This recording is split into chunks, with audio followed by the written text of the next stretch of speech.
So hey, hi everyone. Welcome back to YouTube channel of RSA Rising Star Academy. So आज हम करेंगे trigonometry का part third, जिसमें हम सॉल्व करेंगे एक्सरसाइज 8.2 के सारे क्वेश्चंस. सो चलिए स्टार्ट करते हैं. एक्सरसाइज को स्टार्ट करने से पहले आप ये ट्रिग्नोमेट्री टेबल देख लो. ये पूरी एक्सरसाइज ना इसी छोटे से टेबल पे बेस्ड है. ये सारे एंगल्स की वैल्यूज़ आपको सारे ट्रिग्नोमेट्रिक रेशोज़ पे याद होनी चाहिए. और अगर आपको ये याद भी नहीं है तो आपको पता होना चाहिए इसे कैसे बनाते हैं. इसको याद करने की कुछ ट्रिक्स थी जो हमने पार्ट फर्स्ट में पढ़ी थी.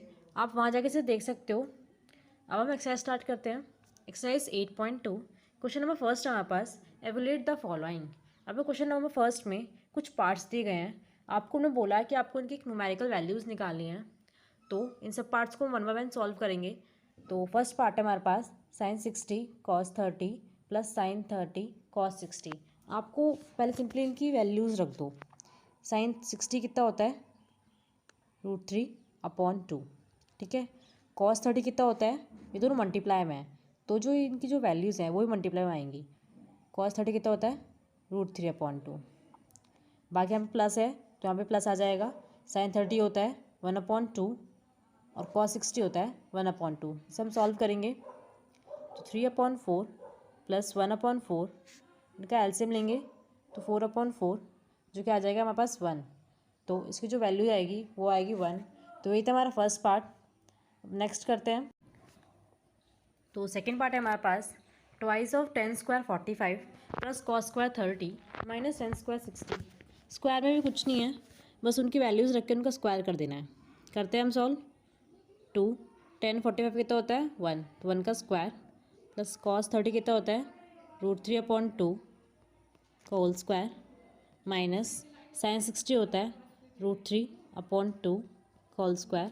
थोड़ा सॉल्व करेंगे तो 2 × 1 2 प्लस √3/2 का स्क्वायर करेंगे क्या आएगा 3/4. ऐसे यहाँ पे इसका स्क्वायर करेंगे क्या आएगा 3/4. ये दोनों तो सिंपल एक दूसरे से कैंसिल हो रहे हैं तो क्या आएगा हमारे पास 2. तो सेकंड पार्ट में हमारे पास सॉल्व हो गया, उसका आंसर आया 2. तो अब पढ़ते हैं नेक्स्ट पार्ट पे. तो पार्ट थर्ड है हमारे पास cos 45/sec 30 प्लस कोसेक 30. तो इसकी वैल्यू रखते हैं. cos 45 कितना होता है 1/√2. ठीक है. sec 30 कितना होता है, sec 30 होता है cos 30 का उल्टा और cos 30 होता है √3/2. तो sec हो जाएगा 2/√3 प्लस कोसेक 30 क्या होता है 2. ठीक है. अब ऊपर को ऐसे छोड़ देंगे, नीचे वाले का पहले एलसीएम लेंगे तो क्या आएगा हमारे पास 2 प्लस 2√3/√3. ठीक है. तो इसे सिंपली सॉल्व करेंगे. क्या आएगा हमारे पास, ये √3 ऊपर चला जाएगा और इन दोनों के नीचे मल्टीप्लाई हो जाएगी. तो क्या होगा 2 प्लस 2√3 मल्टीप्लाई में √2. ठीक है. इस √2 के ब्रैकेट में अंदर मल्टीप्लाई कर देते हैं तो √3 2√2 प्लस 2√6. जब हम √2 और √3 के मल्टीप्लाई करेंगे तो हमारे पास √6 बनेगा. तो इसे हम आगे सॉल्व करेंगे क्योंकि डिनोमीटर में अभी रूट आ रहा है. तो डिनोमीटर में अगर रूट है तो हम इसे यहाँ पे नहीं छोड़ सकते. इसे सॉल्व करने क्या करेंगे हम, इसे हम रेशनलाइज करेंगे. तो कैसे करेंगे 2√2 माइनस 2√6 अपॉन में 2√2 माइनस 2√6. अब इन दोनों की मल्टीप्लाई करेंगे तो क्या बनेगा हमारे पास √3 ब्रैकेट में 2√2 माइनस 2√6. नीचे देखो तो आपको दिखाई दे रहा है कि एक ऐसे आइडेंटिटी बन रही है a plus B a minus B. तो वो क्या होती है a² माइनस b². इसमें ये क्या है 2√2 का होल स्क्वायर माइनस 2√6 का होल स्क्वायर. ठीक है. अब इन ऊपर की मल्टीप्लाई करते हैं तो 2√6 माइनस 2√6 माइनस √3 कितना बनेगा √18. ठीक है. नीचे का चल रहा है a² कितना बनेगा हमारे पास 8 और b क्या बनेगा हमारे पास 24. इसे का सॉल्व करेंगे तो 2/√6 माइनस 2/√18 अपॉन में इन दोनों का माइनस करेंगे क्या आएगा -16. तो इसे हम आगे सॉल्व करें तो अब जो ये 18 है अगर हम इसके फैक्टर करें तो क्या बनेंगे 18 2 9 जा 3 3 जा और 3 1 जा. तो इनमें से जो एक 3 है वो इस रूट के बाहर आ जाएगा. ठीक है. तो क्या बनेगा हमारे पास 2√6 एक 2 पहले से है और एक 3 बाहर आएगा तो क्या बन जाएगा 6 और रूट में कितना जाएगा सिर्फ 2। नीचे कितना चल रहा है -16। इस पूरे में से यहाँ से 2 में से यहाँ 6 में से और 16 में से अगर हम 2 कॉमन लेके कैंसिल कर दें तो यहाँ पे बचेगा 3 और यहाँ बचेगा 8। अगर हम इसका नेगेटिव करके लिखते हैं तो क्या बनेगा हमारे पास 3√2 माइनस √6 अपॉन में 8। तो यही था हमारा फाइनल आंसर। तो इसी के साथ हमारा पार्ट 3 भी ख़त्म हुआ। अब हम आगे आते हैं। हमारे पास 4th पार्ट है अब sin 30 + tan 45 minus cosec 60 upon में sec 30 + cos 60 + cot 45। तो इसी भी सॉल्व करते हैं, इन सब की वैल्यू रखते हैं। तो sin 30 होता है हमारे पास 1/2, tan 45 होता है हमारे पास 1 और cosec 60 होता है हमारे पास 2/√3 अपॉन में sec 30 कितना होता है 2/√3 प्लस cos 60 कितना होता है 1/2, cot 45 कितना होता है 1। अब इनका एलसीएम लेकिन सॉल्व करेंगे तो क्या आएगा हमारे पास, ऊपर बनेगा हमारे पास 2√3, फर्स्ट मल्टीप्लाई करेंगे तो √3 प्लस 2√3 माइनस 4। ठीक है, अब ऐसे ही नीचे एलसीएम लेंगे तो क्या बनेगा 2√3, इधर आएगा 4 प्लस √3 प्लस 2√3, ये दोनों कैंसिल हो जाएंगे दूसरे से। अब इन्हें सॉल्व करेंगे तो क्या आएगा 3√3 माइनस 4, नीचे बनेगा हमारे पास 3√3 प्लस 4। ठीक है, अब नीचे यहाँ पर भी रेशनलाइज करना पड़ेगा हमें इसे, तो हम इसे रेशनलाइज करेंगे क्या बनेगा 3√3 माइनस 4 अपॉन 3√3 माइनस 4 से सॉल्व करते हैं। तो दोनों ही ऊपर की टर्म है दोनों सेम है, ऐसा लग रहा है जैसे कि a - b लिख रहा हो, तो वो क्या बन जाएगा a - b का होल स्क्वायर, मतलब 3√3 माइनस 4 का होल स्क्वायर। और नीचे क्या लिख रहा है a + b a - b, उसका क्या बनता है a² - b², मतलब 3√3 का होल स्क्वायर माइनस 4 का स्क्वायर। से सॉल्व करेंगे क्या आएगा a² कितना बनेगा 3² 9 और मल्टीप्लाई बाय 3 27 प्लस b² मतलब 16 माइनस इन दोनों को मल्टीप्लाई ट्वाइस ऑफ a और b, कितना आ जाएगा वहाँ पास 24√3। ठीक है, नीचे क्या बनेगा इसका स्क्वायर करेंगे 3√3 का स्क्वायर क्या बनेगा हमारे पास 27, ऐसे b का बनेगा 4 का स्क्वायर 16। सॉल्व करेंगे तो क्या आएगा 27 + 16 43 माइनस 24√3 अपॉन में 27 माइनस 16 11। तो यही होगा हमारे पास फाइनल आंसर इसका। तो 4th पार्ट भी ख़त्म हुआ। अब नेक्स्ट करते हैं। तो अब आता है हमारे पास part 5 5 cos² 60 + 4 sec² 30 minus 10² 45 upon में sin² 30 + cos² 30। तो इनकी वैल्यू ले सकते हैं 5 cos 60 कितना होता है 1/2, यहाँ पे स्क्वायर है तो 1/2 का स्क्वायर प्लस 4 sec 30 कितना होता है 2/√3, तो 2/√3 का होल स्क्वायर माइनस 1045 कितना होता है 1 और 1 का स्क्वायर। ठीक है, अपॉन में sin² 30 कितना होता है 1/2 का होल स्क्वायर प्लस cos 30 कितना होता है √3/2, यहाँ पे भी स्क्वायर है तो इसे का भी स्क्वायर। ठीक है, अब इसे सॉल्व करेंगे तो क्या आएगा हमारे पास 5 मल्टीप्लाई बाय 1/4 प्लस 4 2/√3 का स्क्वायर क्या होगा 4/3 माइनस 1, नीचे क्या बनेगा हमारे पास 1/4 प्लस √3/2 का स्क्वायर कितना होगा 3/4। ठीक है, इसे आगे सॉल्व करते हैं क्या आएगा हमारे पास, हम इस पर एलसीएम लेंगे तो एलसीएम कितना आएगा हमारे पास 12। ठीक है, तो इसका एलसीएम यहाँ पर हो जाएगा 15 प्लस इसमें हम किस मल्टीप्लाई करेंगे 4 की, तो कितनी हो जाएगी 64, यहाँ पे माइनस 12। नीचे क्या बचा हुआ है हमारे पास 4 का एलसीएम मतलब बन जाएगा हमारे पास 4/4, दोनों दूसरे से कैंसिल हो जाएंगे, आ जाएगा 1, तो हमारे पास बच जाएगा 15 + 64 माइनस 12/12 जो कि आएगा 67/12। तो यही था हमारा इसका आंसर। तो हमारा 5th पार्ट भी खत्म हुआ। अब नेक्स्ट करते हैं। अब स्टार्ट होता है हमारा question number 2। Choose the correct options and justify your answer. इस क्वेश्चन में हमें इस क्वेश्चन के कुछ पार्ट्स गिवन है, ठीक है, मैंने सॉल्व करना है, उन्हें मैच करना है कि किन ऑप्शन के साथ मैच हो रहा है, ठीक है। तो फर्स्ट पार्ट है हमारे पास 2 10 30 अपॉन में 1 + 10 स्क्वायर 30।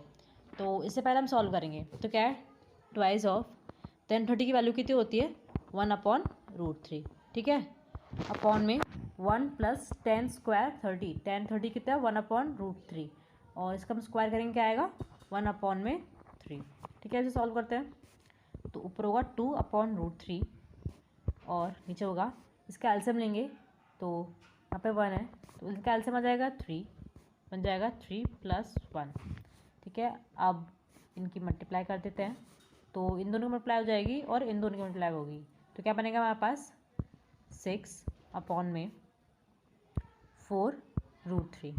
सॉल्व करेंगे तो बनेगा 3/2। अब इस √3 को और 3 को कैंसिल कैसे करेंगे, 3 को हम क्या लिख सकते हैं √3 मल्टीप्लाई बाय √3, ठीक है। नीचे क्या है हमारे पास 2 और √3, तो एक √3 से एक √3 कैंसिल हो जाएगा, तो आंसर आएगा हमारे पास √3/2। अब इसके ऑप्शंस को चेक कर लेते हैं।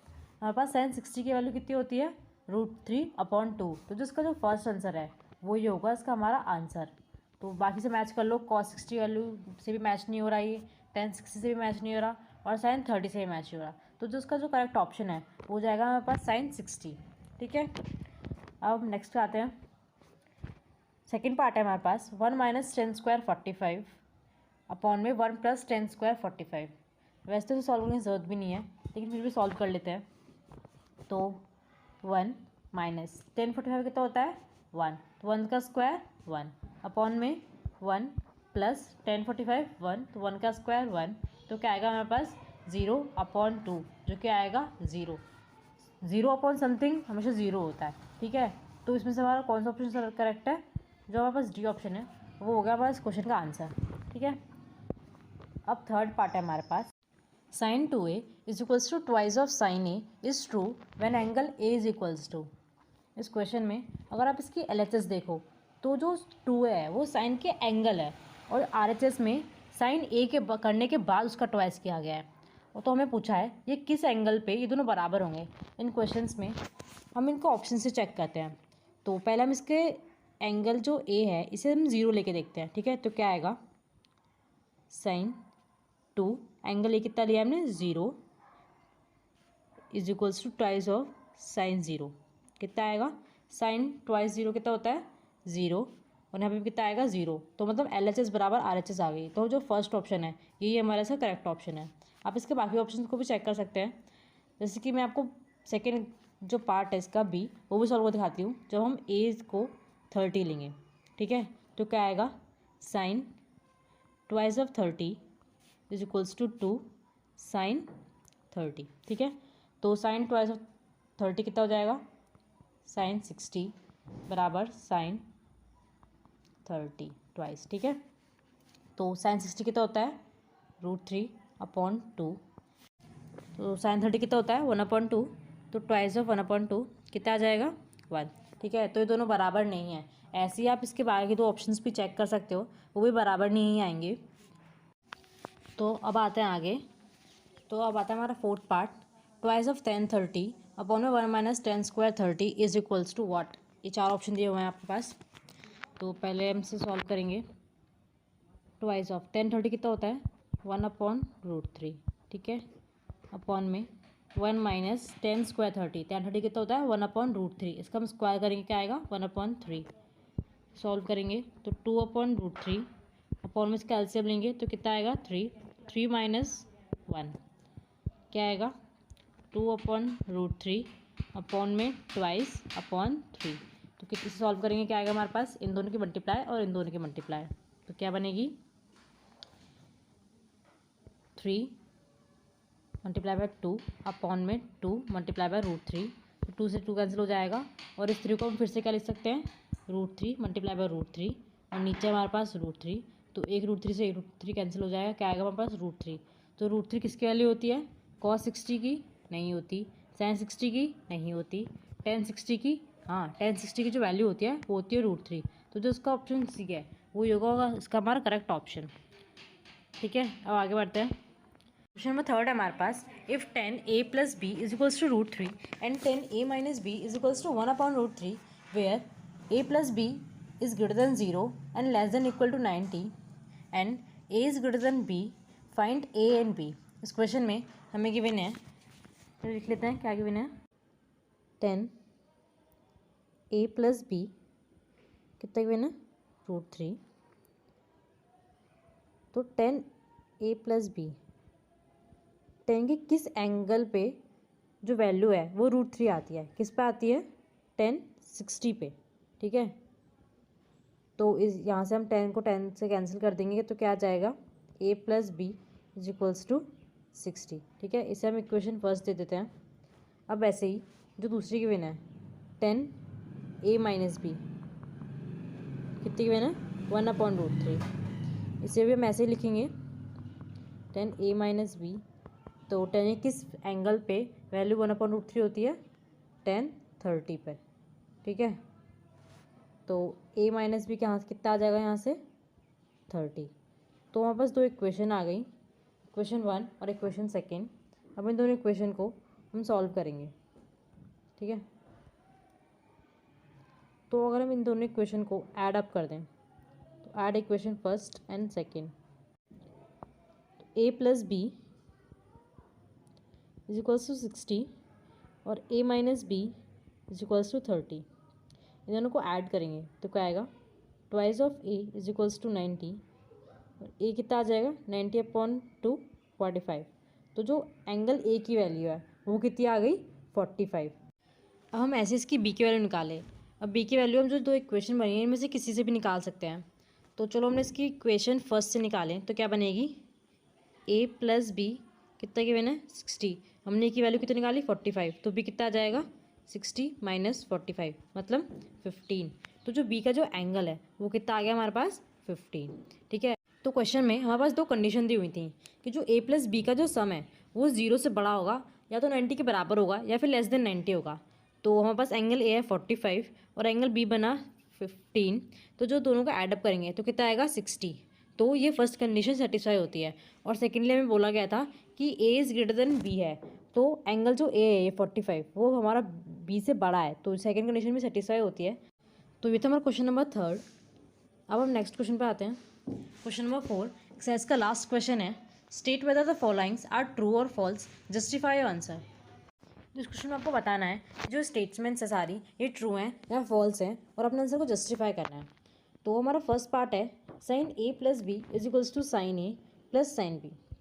तो पहले आंसर लिख लेते हैं। जो फर्स्ट पार्ट है इसका आंसर क्या होगा, फॉल्स। क्यों होगा, आप इसे एक एग्जाम्पल से समझ लो। जैसे कि मान लो मैंने जो साइन a प्लस बी में जो ये एंगल a है ये मैंने ले लिया 30 और जो एंगल b है ये ले लिया मैंने 60 डिग्री। ठीक है, अब इसे लगा के देखते हैं। पहले हम इसकी LHS सॉल्व करेंगे। तो साइन a प्लस बी मतलब 30 प्लस 60 90 और RHS में क्या आएगा, साइन 30 प्लस साइन 60। तो साइन 90 की वैल्यू कितनी होती है, 1। साइन 30 होता है 1/2 प्लस साइन 60 होता है √3/2। तो कितना आएगा ये, √3 प्लस 1/2। तो जो दोनों आंसर है ये दोनों बराबर आए, मतलब इसकी 1 is not equal to √3 plus 1/2, मतलब ये दोनों बराबर नहीं है। तो इस वजह से इसका आंसर कितना हो जाएगा, फॉल्स। ठीक है, तो इसे मैं यहाँ से हटा देती हूँ। अब आता है मेरा next part, the value of sine theta increases as theta increases. तो क्या होगा इसका आंसर, थीटा की वैल्यू जब बढ़ती है तो साइन की वैल्यू भी बढ़ती है। हाँ, साइन की वैल्यू भी बढ़ती है। कैसे देखेंगे, हम इसे ट्रिग्नोमेट्री टेबल से देख सकते हैं। जैसे कि हम थीटा की वैल्यू रखेंगे 0 30 45 60 और 90। साइन 0 की वैल्यू कितनी होती है, 0। साइन 30 कितना होता है, 1/2। साइन 45 कितना होता है, 1/√2। साइन 60 कितना होता है, √3/2 और 90 कितना होता है, 1। तो आप देख सकते हो जैसे जैसे थीटा बढ़ रहा है, जैसे जैसे थीटा बढ़ रहा है वैसे वैसे साइन के एंगल्स भी बढ़ रहे हैं। तो सेकंड स्टेटमेंट हमारा ट्रू हो जाएगा। ठीक है, तो अब आता है हमारा थर्ड पार्ट। थर्ड पार्ट में क्या बोला गया है हमसे, the value of cos theta increases as theta increases. जैसे जैसे थीटा की वैल्यू बढ़ती है वैसे वैसे का कॉस भी बढ़ता है। तो क्या होगा इसका आंसर, तो हमारा थर्ड पार्ट का आंसर हो जाएगा फॉल्स। ऐसा नहीं होता, बताओ क्यों। जैसे थीटा है, ठीक है, 0, 30, 45, 60, 90। जब हम थीटा बढ़ाते हैं तो कॉस थीटा में क्या चेंजेस होते हैं? कॉस 0 की वैल्यू कितनी होती है 1, कॉस 30 की वैल्यू कितनी होती है √3/2, कॉस 45 1/√2, कॉस 60 1/2 और साइन 90 0। जैसे जैसे हम थीटा बढ़ा रहे हैं वैसे वैसे कॉस थीटा की वैल्यू डिक्रीज हो रही है, ना कि इंक्रीज, तो जैसे स्टेटमेंट फॉल्स हो जाएगा। अब आता है हमारा फोर्थ पार्ट में क्या है हमारा, sine theta is equals to cos theta for all value of theta. तो क्या होगा फोर्थ का आंसर? साइन थीटा और कॉस थीटा बराबर होता है हर एंगल पे, तो ऐसा तो बिल्कुल भी नहीं होता, तो क्या आ जाएगा हमारे पास, ये भी फॉल्स। तो क्यों? आपको एग्जांपल ले लो, जैसे मान लो sine 90 is equals to cos 90, ये दोनों बराबर होते हैं। साइन 90 की वैल्यू कितनी होती है 1 और साइन कॉस 90 की वैल्यू कितनी होती है 0, तो दोनों बराबर हैं, ये दोनों बिल्कुल भी बराबर नहीं है, तो ये क्या हो जाएगा हमारे पास, फॉल्स। तो अब आता है हमारा फिफ्थ पार्ट में पूछा गया हमसे कि cot A is not defined for A is equals to 0 degree. मतलब कॉट ए होता क्या है? कॉट ए होता है cos A upon sine A, ठीक है। तो अगर हम ए की जगह 0 रखें तो कॉस 0 कितना होता है 1 और साइन 0 कितना होता है 0, तो कॉट ए की वैल्यू कितनी आ जाएगी 1/0। तो 1/0 कितनी होती है, नॉट डिफाइन, ये डिफाइन नहीं करती। तो जो हमारी जो फिफ्थ स्टेटमेंट है वो क्या हो जाएगी, ट्रू। तो यही था हमारा इसका लास्ट पार्ट, और इसी के साथ हमारी एक्सरसाइज भी ख़त्म हुई। तो आज के लिए सिर्फ इतना ही। Thank you so much.